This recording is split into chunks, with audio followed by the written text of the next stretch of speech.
Hello and welcome to the first podcast of the Building Resilient Kids with the Children's Hospital Foundation. This series is all about tapping into the Children's Hospital Foundation's network of experts, from healthcare professionals and researchers to community leaders and advocates. They're all wanting to share their practical tips and proven strategies to help kids overcome obstacles and, most importantly, to reach their dreams. My name is Sarah Greenhalgh and I will be helping steer today's chat on back to school and how to get everyone ready for that really important transition. Today, I am joined by paediatric wellbeing consultant Morgan Tyson and Children's Health Queensland senior psychologist Samantha Finnis. Hi to both of you. Hello. How are we feeling? Good. We're feeling good. Ready. Sam, would you like to start us off and just tell us a little bit about your background and your expertise? So I'm a clinical psychologist and I've spent pretty much all of my career in the paediatric mental health space. So initially I started off working in community, child and youth mental health, moved to working at the Queensland Children's Hospital. Spent a bit of time in a program where I was consulting to staff at schools around mental health. Now I'm working with adolescents and young adults. So I've been a little bit of everywhere, but what's really cool is that I've seen families who have been through lots of stages of schooling. So starting prep, transitioning from primary to secondary school, year 12s leaving and starting uni. So it's a topic that's, really important for every school age family. So yeah, really excited to be here and talk about it with you. We're lucky to have you. You definitely sound like you've got the expertise to talk about this. And Morgan, can you just share a little bit about yourself? Yeah. Thanks, Sarah. I am the director of the Integrated Hub. It's an allied health service. So we have OTs, speeches and psychologists working for us, and we provide a very holistic approach to children's development. My background's psychology. I've worked in a therapeutic capacity with children in out-of-home care for quite some time. I've worked with children and young people around mental health. And for the last 10 years or so, I've been in early childhood education and schools and supporting educators to build their capacity to support children in attachment, in social and emotional development, and in trauma-informed practices. And I'm a mum of a 1-year-old, a very wild 1-year-old, and a spirited 1-year-old, and a 5-year-old who is starting prep. So this is incredibly topical for me. I'm not going to lie, when I was preparing for this, I realized that there are a lot of things that I am yet to do to support his journey to school. So we'll be starting that in the next week or so. So don't feel stressed if you haven't started preparing your child for prep or for back to school. We've got some really great strategies. There is time. There is time. There's always time. So you're coming at this from a professional and a personal point of view, which is really helpful. Absolutely. Yeah. To introduce a little bit about myself. So my name is Sarah. I am a journalist with the Seven Network. I was based here in Brisbane before heading overseas to London, where I was the Europe correspondent for 4 years. And then for the past 12 months, I've worked as an investigative reporter on Spotlight. And then in October, I've decided to add to that by becoming the 6 p.m. co-presenter here in Brisbane as well. And if that wasn't enough, we will hopefully be welcoming very soon in a couple of weeks our first bub. So I think from what I've heard, I'm about to experience a masterclass in the art of juggling. Yes. So this is all very good for me. I'll take some notes myself and, try and store it somewhere for a couple of years down the track. Yes, absolutely. All right. Well, let's get stuck into this. So heading back to school, Morgan, as you just said, is a really significant milestone for any parent, any caregiver, and obviously any child. It can bring up a mix of excitement, nerves, and new challenges. It can create doubt around how to help or communicate with your kids. This is a big stat. According to research, 87% of parents with kids under 18 said this season causes them stress and anxiety. So it's almost everyone, really, 87%. Parents of neurodivergent kids are more likely to feel stressed, unprepared, scared, and lonely about the back to school season. So how can we help children and how can we ease some pressure off parents? Let's unpack it. Big topic. Let's start really big. Morgan, we'll start with you. How do you help your child adapt to a new routine and a new environment? Yeah, great question. And I think I want to preface this with we really need to think about, when we're thinking about supporting our child to adapt to a new environment, new routine, new experiences, we want to think about our individual child and where their strengths lie and where there's areas that they might not yet be meeting or exceeding in. So we want to think specifically about their social and emotional development. Can your child regulate their emotions, manage their emotions themselves? Can they enter play? Can they negotiate with their peers? Can they resolve conflict? These are all really important things. And that's really the starting point for us. So we want to think about our individual child and what we can do to support them in that social and emotional state. So in general, when we're supporting all children to adapt to a new routine and to a new environment, we first want to acknowledge their emotions. We want to normalize those emotions and validate those emotions. This is really, as you said, a really big deal for them. And it's going to bring up a lot of emotions, like they're going to feel really excited, perhaps. They're also going to feel really curious about what school has to offer, but they're also they might feel a bit nervous, a bit worried about that. And we want to validate those feelings. It's like when we start a new job, we might feel really excited about getting stuck into our new role, but we also might feel a bit nervous about what our boss is going to be like, who our colleagues are. So the key is to come at it with an empathic lens. We want to support children in their emotional experiences. And I guess like adults, everyone's unique and individual, right? So you might have one kid that's ready to barrel through the door and the other one who doesn't want to get off mum or dad. Yeah, absolutely. And again, that's really normal. My firstborn is, quite apprehensive. He's a little bit shy and a little bit nervous, but my 1-year-old I can already see is incredibly outgoing. So children are going to be very different, and we've got to work with where they're at in that. We also want to start creating a very positive and optimistic narrative about schooling. We want to tell them that it's, there's going to be exciting times. They're going to make new friends who have similar interests to them. They're going to do lots of learning. We also don't want to overkill it though. So we don't want to make it a really big deal. Yeah, and we don't want to project too much positivity around it, right? So we don't want it to be like school's going to be the most amazing thing and you're going to have the best time of your life, when in fact, school can be challenging. So we want to also acknowledge that, but we're creating some of a positive narrative as we go along with that. Sam, have you got any sort of practical tips about how parents could facilitate that, or anything that you'd like to add on that point? Yeah, no, I think they're really excellent points. Really approaching conversations with that positive intention behind it. So as parents, you're going to be the role models. If your young person comes to you and says, this happened at school, or that was really bad, or I'm really nervous, your instinct will be, oh my gosh, let me jump in, let me try and fix this. Or yeah, you're right, that was really bad. But as parents, it's about kind of taking that step back, being that role model and coming at it with empathy and validation, but then also really having that kind of belief that this is a good thing. School is really important to their development. It's such an important, aspect to childhood. So just kind of maintaining that positive lens. Yeah, and certainly plenty of practical tips around communication. So a few things that parents can do is really allow the time and space to have those conversations with their young people. So making sure that it's a regular, occurrence within your routine, and also making sure that when you do have those conversations about school, you're fully in it. Your priority and your attention is on them. You're not on your phone or scrolling or cooking dinner at the same time, or as best you can. Yeah. Because if you are distracted as well, you're going to miss out on, you miss those kind of subtle signs.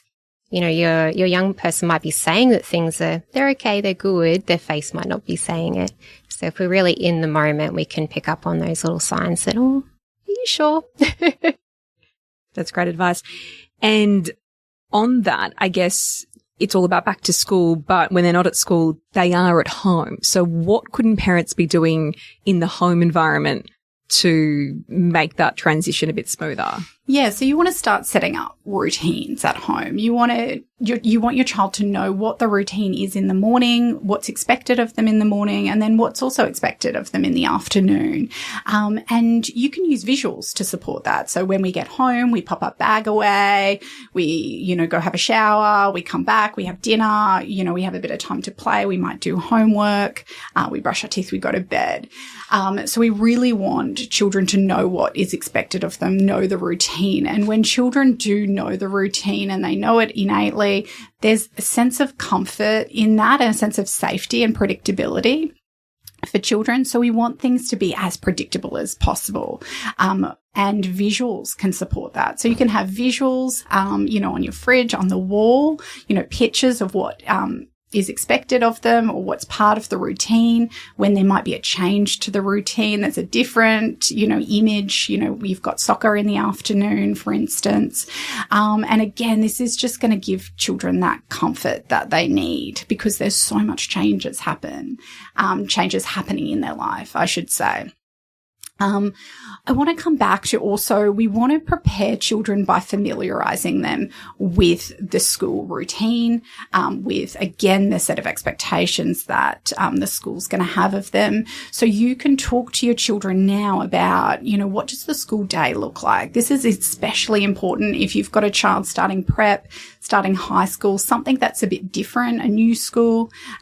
So, we come to school, the bell rings. When the bell rings, we go into our classroom, we do some learning, then we have morning tea. Then those little things, again, are going to make children feel, oh, right, mum spoke about this. This is when the bell rings. This is what I need to do. And there's a sense of confidence that they'll have about navigating those different parts of the routine. We can also start to, if you've got a preppy or you've got someone, a child starting at a new school, you can drive around the school, you can walk around the school, get them familiar with the different buildings, the different areas of the school. And if emotions come up for children, if you can see that your child's starting to feel a bit anxious, maybe they're starting to feel a bit tense or visibly upset, this is the perfect opportunity to talk to them about what's happening for them, to co-regulate with them. That's using our calm, our regulatory force to calm them down, and validate those feelings for them, and talk about, well, what can we do now? What can you do when you feel like that? Who can you go to if you need support? Really important conversations that are really going to set children up for success when they transition to school. And for anyone listening thinking, oh gosh, I haven't done that yet, it's not too late. There's still even a couple of days out that would still be helpful. As I said, I have not yet done that. Okay, someone needs to drink their own medicine. I know. I am very much needing to do that. The other thing that I want to touch on is thinking practically about things. So again, I'm coming from the prep lens. Can your child open their lunchbox? Can they open up, the packets that you have? Now, this is a really big thing. Little things that might just not make them feel awkward or nervous. Absolutely. And, I see this a lot in early childhood education in kindergarten settings where children can't actually open, their packets or can't open their lunchbox. Now, the ratio is a bit different, right? You have more teachers to children in that space. When you've got one teacher to a whole, playground worth, a yard of children, that's going to be really difficult for them. And so they're kind of looking to try to find someone to help them. So it's really simple things like that. Can they tie their shoes? Can they, get dressed after swimming at school? It's simple things like that are going to be really important to set them up. And practicing goodbyes. If your child struggles with the goodbye, we can practice this. And we're going to talk a little bit more about separation anxiety and what we can do a bit later on. So I won't really go into that. But we just want to build children's competency in these really self-help skills. Competency and I guess in turn their confidence. Yes, exactly. Yeah. So we've got a question here from a member of the community. My child was recently diagnosed with autism and I'm worried about their transition from kindy to primary school. How can I best support her with this transition and what can I do to manage my own anxiety around this change? So I guess we've answered some of that, but with the autism part of this, is there anything that parents need to do differently, Sam? I wouldn't necessarily say differently. The foundation is there. So all of these things that we've just talked about now, they're going to be appropriate for all children. However, every child's going to be individual. So we need to kind of think about that child. What are some of the areas that are more difficult for them? And then how do we kind of put more energy or effort into supporting them with those skills? And as Morgan touched on earlier, usually that's around social skills. So if you know that your child really struggles with socializing with other kids, usually this would have already been kind of obvious at different times. But really support them with that. Talk about, what might you say when someone asks you to go and play with them? Let's practice this together. The other point as well is routine. So again, really foundation for all kids, but for young people who are neurodiverse, I would really prioritize that. So having a predictable routine, lots of visuals, they know what's coming next. If you know something's going to change next week, let them know as soon as you know. The other part is I really encourage, as much as you feel comfortable, I encourage parents to share this with the school. So if the school knows, then they can help. If they don't know, then they don't know. So I would really approach schools early on and talk about, what has, happened for your young person, what autism means for them, and, any strategies you've found that has worked in the past to support them. And what about mum and dad's anxiety? Is there one thing that it might be too simple to narrow it down to one thing, but is there a few things that parents can tell themselves or do for themselves to make that a bit easier? Yeah, I think, again, it's really about normalizing that response. We're all going, we all go through it. I know schools that have, tea and tissues after the preps get dropped off because we expect that, parents are going to feel there's a sense of loss as your child, transitions to the next chapter of their life, their schooling life. So, it is going to evoke some emotions. We've got to be mindful that we don't project our own experiences of school onto our children, that we're fearful that, they're not going to make friends, that they're going to experience bullying, and those type of things. So we really kind of need to check ourselves a little bit and try to regulate ourselves enough that we're not projecting that. And are kids quite good, sorry to cut you off, are kids quite good at picking up on when you are feeling away? Absolutely. You are their person. They are in tune with you. So if you're starting to feel a bit anxious, they're really going to pick up on that. We are really contagious. And we all know this, right? We're living through COVID still. So we're really contagious. Our emotions are also really contagious. It's called emotion contagion. And so we pick up on other people's emotions really quickly. Your child's going to pick up on that too. So you need to think about what's my outlet to regulate myself, to calm myself down so I can be emotionally available for my child, so I can support my child in their emotions. So whether that's going for a walk, having a cup of tea, chatting to a friend, things like that. Reach out to your support network, talk to other parents. They're going through a similar experience as you. And I hope, this podcast does validate for a lot of parents that we're all going through this. We're in the journey, same boat. Yeah, together. So this second sort of discussion point is around communication, which again, we've already sort of touched on. I guess there is a bit of natural crossover with these topics. How frequently should parents be checking in with their kids once they do, or either now before they start school or once they do start school? Is this a daily thing? Is this a weekly thing? Yeah, good question. Probably no exact right or wrong. My perspective would be as much as possible to check in every day. So it doesn't need to be a big conversation. It doesn't need to be talking about really, in-depth things about school or things that you're worried about, but just a simple check-in at the end of the day. And this really shows that not only are you on their mind, that you prioritize their schooling and their well-being, but it's also really good for parents because you start to pick up on things that, oh, hang on, maybe things are not going so well. You talked about this last week. So when a parent feels that they know what's happening at school, that also helps to manage their own anxiety. So that's a little tip to keep in mind. But when you are having these conversations, I would really try to make it, a bit of a predictable pattern. So if it is, that walk after school where you have a chat, or if it's, at the dinner table.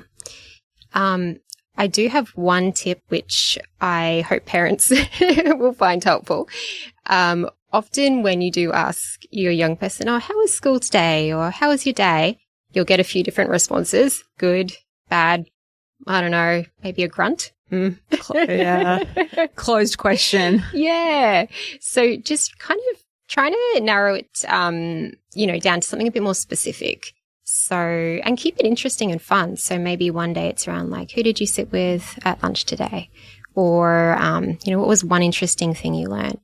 And usually that will get the conversation going a little bit more. That's a great tip. And by asking that question, does it sort of naturally then open up the conversation, much like this, I guess? If you raise a point, then they might feel inclined to give you a little bit extra. Yeah. Yep. Exactly right. And then if you have picked up on something, you can kind of bring it back in another conversation, because you've known that yesterday they were talking about, so-and-so that they had an argument with at lunch. You can bring it back and say, oh, well, how did that go with that person today?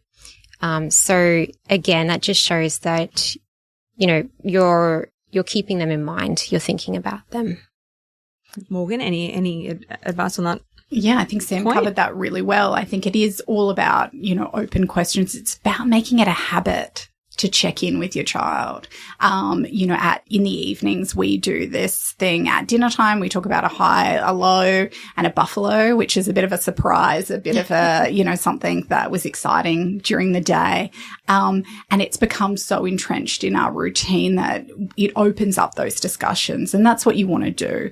We don't want to check in once we've noticed that our child's, starting to withdraw a little bit, or their personality seems to have changed a little bit. That's, it's not too late. It's never too late. But we want to set this up. This is going to be a big protective factor if our child and young person feels comfortable talking to us. The key is to stay out of judgment, though.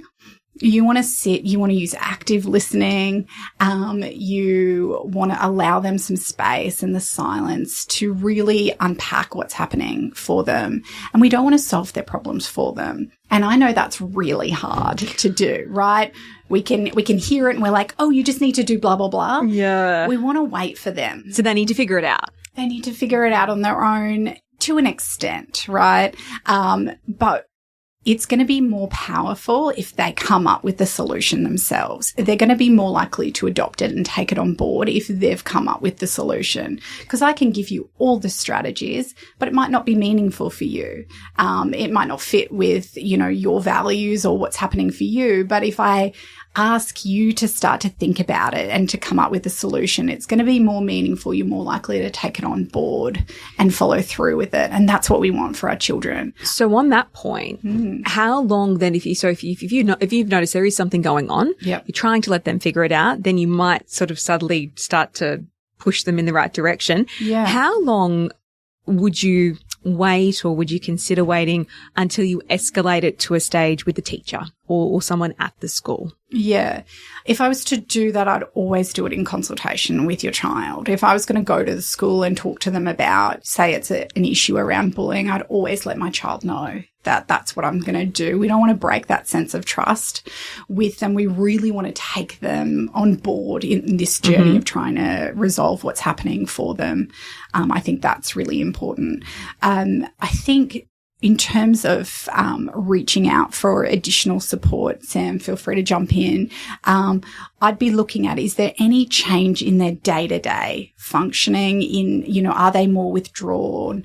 Are they not participating in family things anymore? Like just little things that would tell us that something's not right. The extent that the problem might be affecting them. Absolutely. Absolutely. And I guess that actually flows really well into the next topic, which is about how to help your child grow safe support networks, because I'm assuming, not being the expert at the table, a part of that would also be relationships with teachers and people at school. So how do you start to develop that support network in a back to school sense? Yeah, absolutely. And it's a really big protective factor for children from adverse experiences, but it's also a protective factor for their mental health when children feel supported. Then the research backs this up, right? So when we're thinking about this, we want to trust that our children have some judgment around who these people are, who they feel a sense of belonging with, a sense of safety with. But if your child's struggling to come up with these people, if they can't identify these people, there are some helpful questions that you can start to ask your child, like, you know, who outside your family do you have fun with? And, you know, get their response to that. And, you know, if you were having issues, if you know, were upset, who would you go to get support from? In a school environment, it's like, who do you hang out with at school? To if you were having troubles at school, if you're upset, which adult would you go to? Who would you trust to talk to? And I tried this out the other day. How'd it go? I did have a go at it. I tried it out with my 5-year-old because I wanted to make sure that these questions were applicable across the board, right? That, you know, all children and young people could respond to this. And, you know, his answers surprised me. He was really good. He's obviously not at school, but when it came to, you know, at school, who would you turn to? He said, you know, I might go to the principal. I would talk to my teacher, and I was like, fantastic. So we're already starting to, again, create this narrative of help seeking, and showing him that he has this support network whilst he's at school as well. Could that then extend, Sam, to family who aren't mum and dad? Yeah, definitely. So we do know, though, from the research that there is good evidence to say that a young person's well-being generally improves when they have somebody outside of their immediate family, an adult who they can turn to that they trust for support. So this could be, you know, if they're really into sport, it could be a coach, it could be a favorite aunt or uncle. Generally, when they're getting into school, though, they're starting to kind of form some relationships with some trusted adults at the school. So this might be the person at the library, or this might be, one of the people in the admin, someone who's going to be there throughout all of their schooling as well. But I think, you know, excellent points that Morgan has just touched on there. And, you know, you can even make it really visual too. So we have, little strategies that we can use where we draw a bit of a circle. So who's in your closest circle, who's a little bit more removed. And the only other point I'd add is when they get a little bit older, so once they've kind of, got to a stage where they can, pick who they think in the school they would turn to for support, once they're a little bit older, they can then explain why. So why would you go to your principal? In what situation? In what circumstances? And that just helps to kind of build up a little bit more understanding of, I go to this person when this is happening, maybe not so much when that's happening. Just building up their understanding and confidence. And then is it right to assume as kids go through the school year or as they get a little bit older as well, their support network then extends to their cohort, their friends? Absolutely. Yeah, we see from about, and again, Sam, feel free to correct me if I'm wrong on this one, about 7 to 8 years that children really shift to looking at their peers as an influence, as a big influence in their life, as opposed to, looking at their parents as that. So yeah, their peers are incredibly important. And to what Sam was saying, really understanding the different roles that people play. So the different roles that each of your friends play. Like, I feel really comfortable, going to my friend Lucy about these problems, but I don't feel comfortable talking to Amanda about things that are happening at home. And so you can really dissect that. And that means that children will be able to get those emotional needs met, or those needs met in that relationship more effectively. And it will strengthen those relationships as well. And again, act as a bit of a protective factor for all of those, issues and challenges that they might come up at school.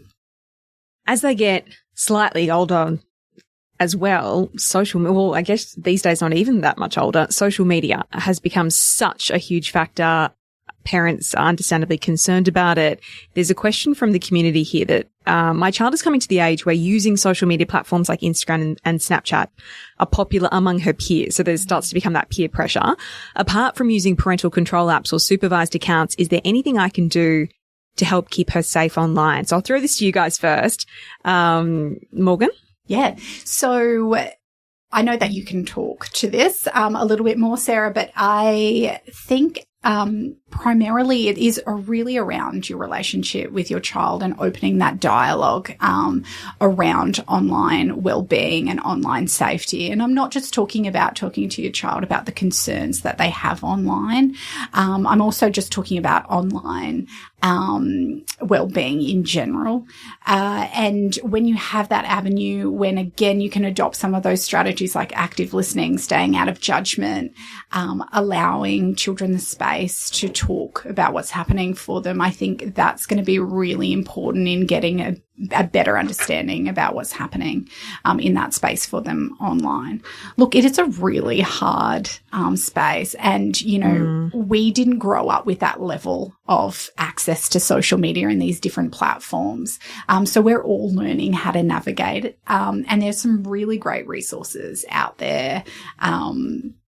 I know, Sam, we were talking about, e-safety, the Commission of E-Safety. Yeah, the website. The website Excellent. there. But I know that you've done a story, Sarah, in this space. Yes, well, this is something I do feel passionately about, but obviously it's not, I'm not coming from an expert point of view, but we on Spotlight last year did a major investigation into sextortion, which is a crime that predominantly happens on Instagram and Snapchat, targeting teenage boys predominantly, where a scammer slides into their DMs and starts pretending to be an attractive young female. They start up a relationship. They start sending explicit images, and then they convince the young boy to do the same.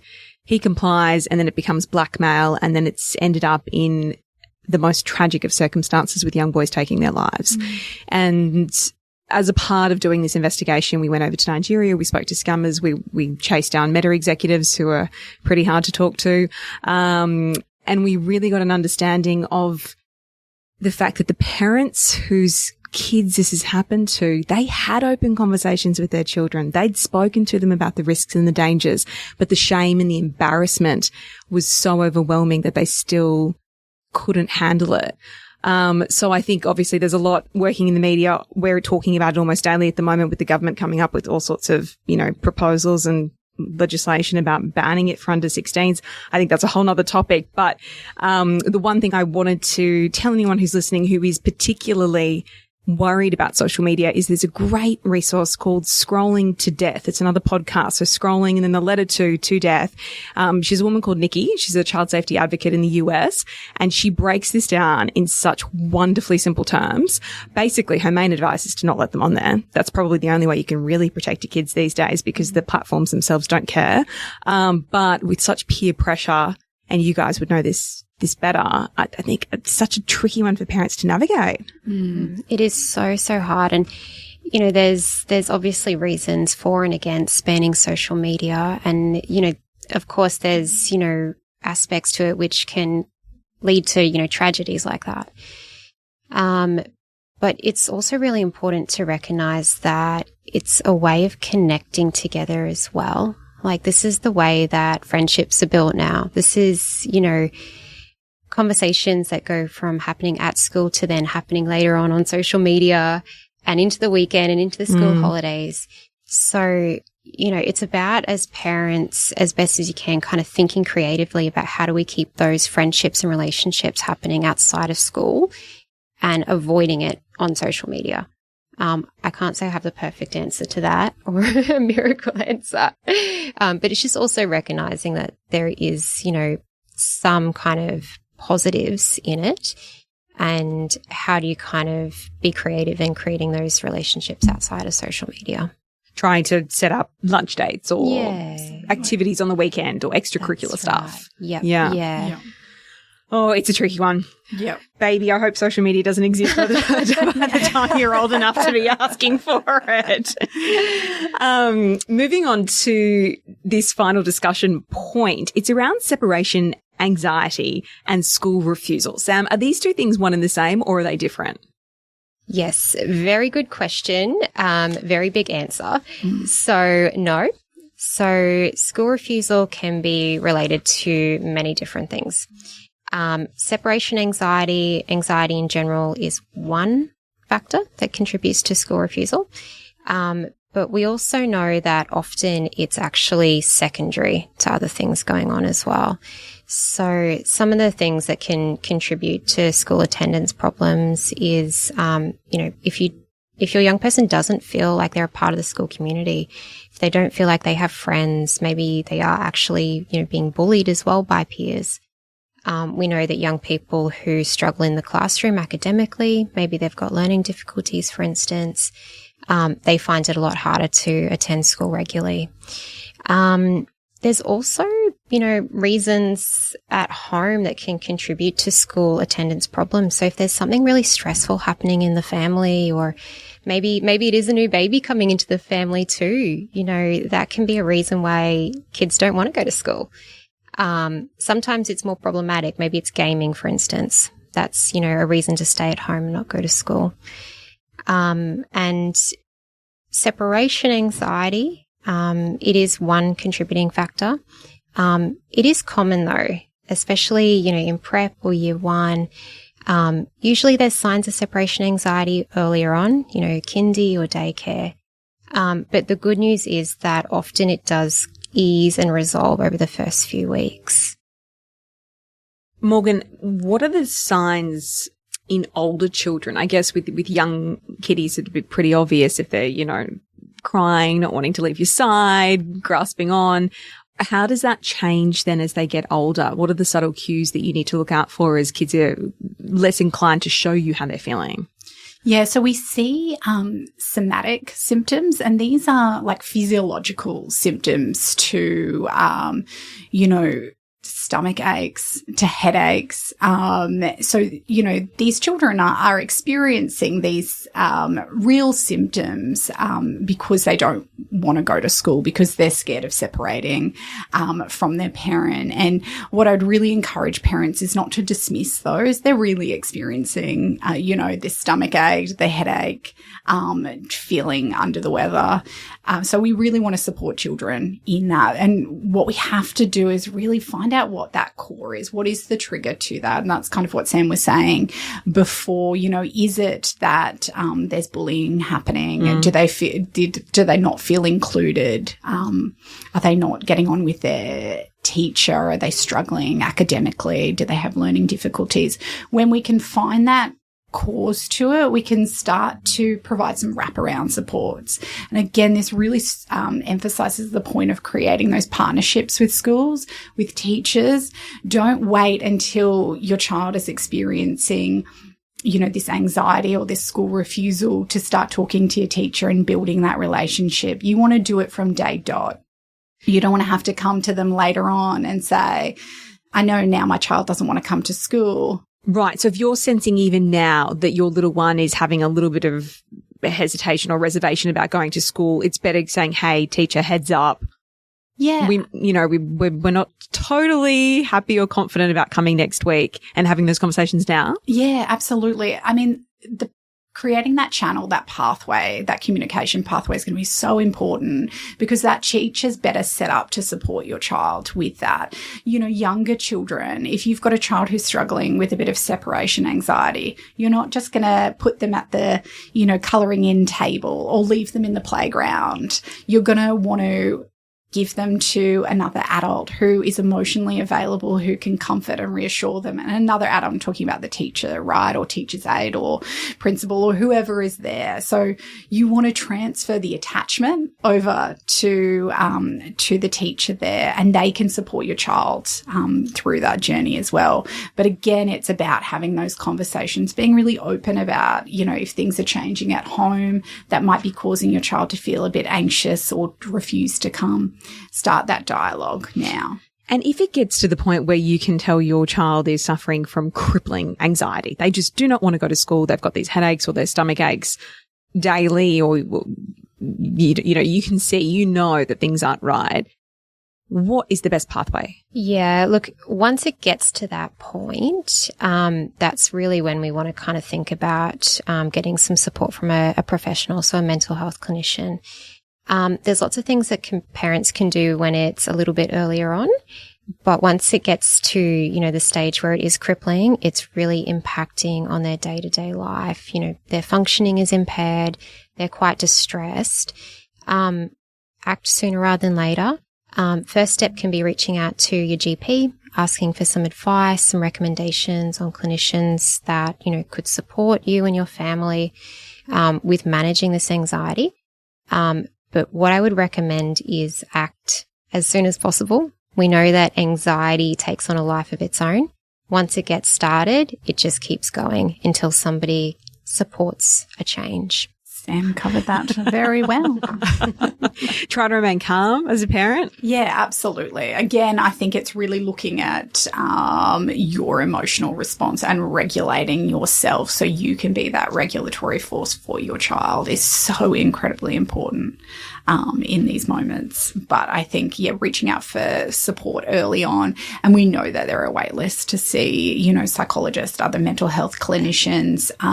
There are great services like Kids Helpline who you can contact 24/7 via, web, email or phone, and who can provide an interim support as well for you whilst you're looking at accessing these face-to-face services. And I can't advocate for that enough.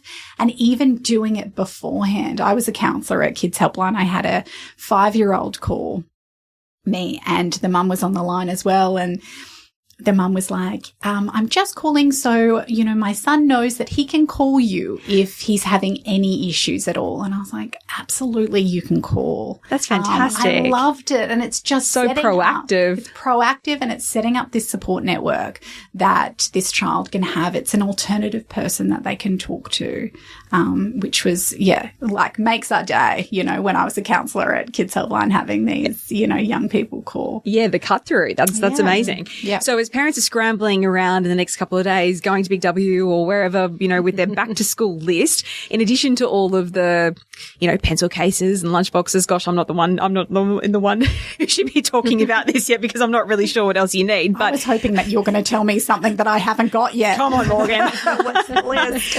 What else?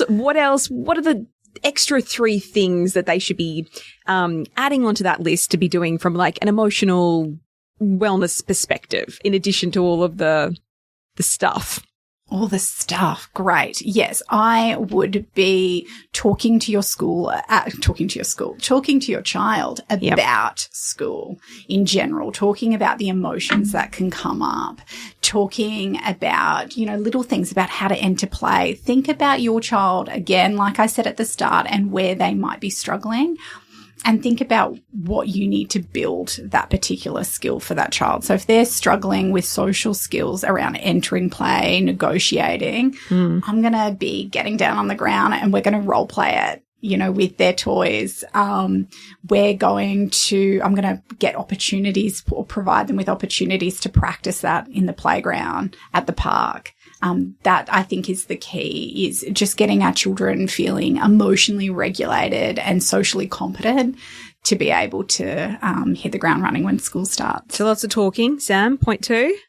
Oh, gosh. Yeah, lots of talking. Start with the routine sooner rather than later. Oh, routine. Yep. Number 2, routine. Yep, routine. Really important. And also, celebrate and have fun. What a great time in life to have your little one starting prep, or what a big milestone to be entering secondary school or even year 12.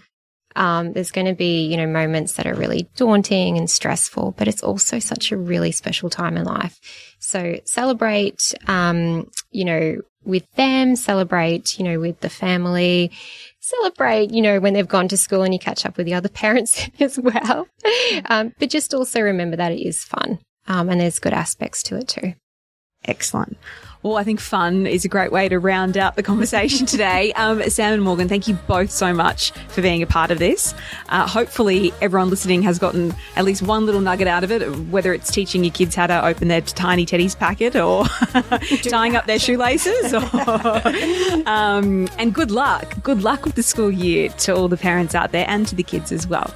If you would like to learn more about how you can make a difference and support the Children's Hospital Foundation, check out their Instagram and Facebook at children's.org.au, or visit their website at childrens.org.au. That is it from us for now. We will hopefully be talking to you again very soon, but good luck with the back to school transition.